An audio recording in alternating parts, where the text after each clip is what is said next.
Hey there, welcome back or welcome along for the first time. Thanks for dropping by one of my hopefully around about 6-minute video.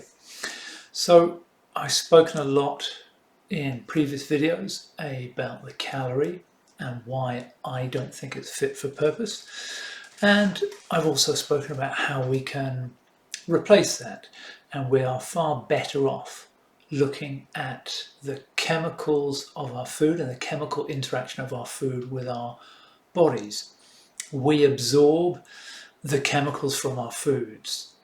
Our bodies do not look to get energy from our food. We absorb the chemicals from which we can then produce energy. So there's a big difference. So in many ways, that's why the calories let us down. It's misled us.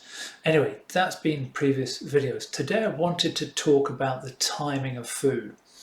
So if we're happy that my contention that we need to pay more attention to the carbon, hydrogen and oxygen and nitrogen within our foods as opposed to the calorie, then we can look at the timings of our food so we can help ourselves reduce our levels of body fat, or at least stop adding body fat to ourselves. The calorie simply says or tells us how much heat energy a food has. It therefore doesn't really help us at all in how we consume that food. So for example, as long as you stay below 2,000 calories a day, which is someone's rough estimate of what we need for the average human being. Well, of course, no one's average, but that's another argument for another day altogether.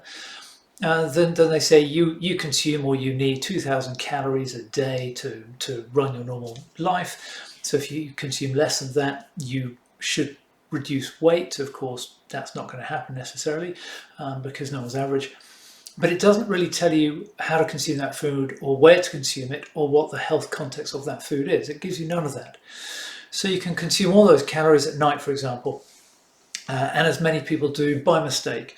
So certainly prior to COVID, a large number of people, generically or stereotypically, I will say, for example, might skip breakfast. They're too busy, maybe not have much of a lunch, and then have their main meal at night. And the calorie doesn't really account for how that might be beneficial or negligent for us. And I suggest that we can look at our food in a different way if we look at the chemicals. So the chemicals will tell us which foods our body will use to create energy with and which foods it will not. And that can then guide us as to when we might consume those foods. So let's get out this little whiteboard and maybe do some work on there.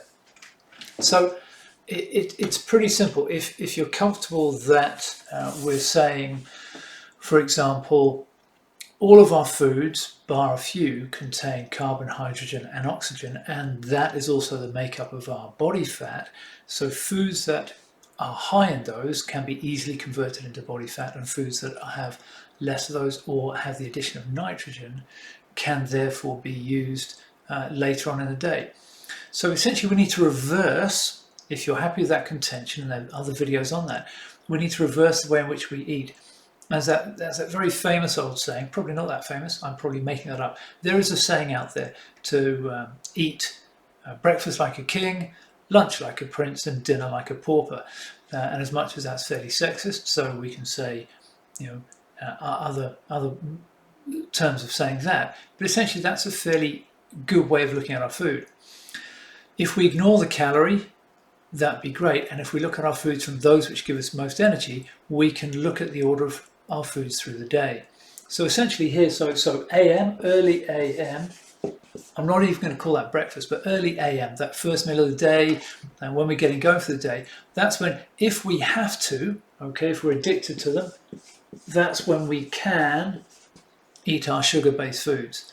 That's the best time of day to consume them, because at least you stand a really good chance of using them as an energy source through the day. That's really fundamental. Then if we get into late AM, early PM, so again, lunchtime for want of a better term, then that's where we want to look at our complex carbs. So those are really good carbs. Obviously we want them up here, but I'm giving you a bare minimum. This is if you have to have these terrible things, have them up here, okay? And then we know we need carbs to keep us going through the day, to give us the energy to keep living and surviving and working. That's great, have them there. And therefore that leaves us late PM. So this is kind of dinner time, tea time, whatever you might call it. This is where we need to avoid these foods. Okay, so if we're looking to reduce our levels of body fat, or at least stop putting body fat on, then this is where to do that. Okay, so hopefully here, this is where you want your protein only. Okay, your proteins, have any salads with that, have any veg with that, obviously not the complex carbs veg, and obviously have any sauce with that. Okay, and if you do that, then you can start to actually have some really good evening meals. So this is not about preventing you from having those really enjoyable foods. So for example, it's not about saying, hey, now all you've got is lean chicken. This is about saying, have the chicken curry, don't have the rice with it. So have all those flavors. The sauces are not an issue. But if we're trying to now start to help people reverse the levels of body fat they're increasing, or at least stabilize it and stop it from getting any worse, that's a really simple way of doing it. It's not precluding you from having any foods at all. It's not putting anyone onto a diet.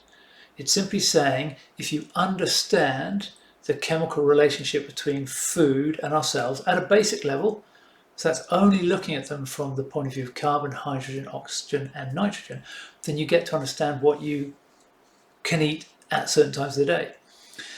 So it's about looking at those habits that we're in and maybe starting to move those foods around so you can still enjoy them.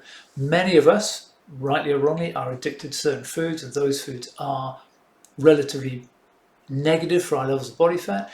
Well, if we know if we have them earlier on in the day, then we can eat leaner at night, we're still going to help ourselves reduce body fat, or at least stop putting it on. I obviously haven't put alcohol on there. Ultimately, in an ideal world, love us not to have any alcohol. It's a poison for our bodies, pure and simple, and there we are. However, let's face it, that's hard to do. We obviously cannot endorse anyone having alcohol in the morning. That's a bit of a nightmare. So if you can at least start to reduce your alcohol consumption, that will go a long way towards reducing your levels of body fat. So I hope again over the course of a few minutes, that's probably now 7 minutes or so, that gives you a better idea of where I'm trying to go with this in terms of helping my clients reduce their levels of body fat. And that's certainly a big part of the conversation I have with them. Okay, thanks very much. I'll put another video up in a minute. Thanks.